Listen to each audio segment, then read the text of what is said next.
சுமந்து காத்தவதான் தூளி படுக்க இட்டு தூங்க பாட்டு படிச்சவதான் தூசி துரும்பு பட்டா தவதறி துடிச்சவதான் நோய் நொடியில்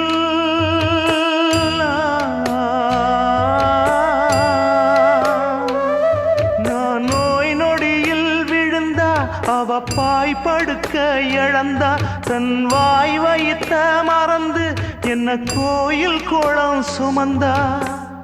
அன்னமே அன்னமே அன்னை சொல் வேதமே சொல்லத்தான் ஒரு வார்த்தை போதலியே ஏன் சொந்தந்தான் தாய விட்டு போகலியே.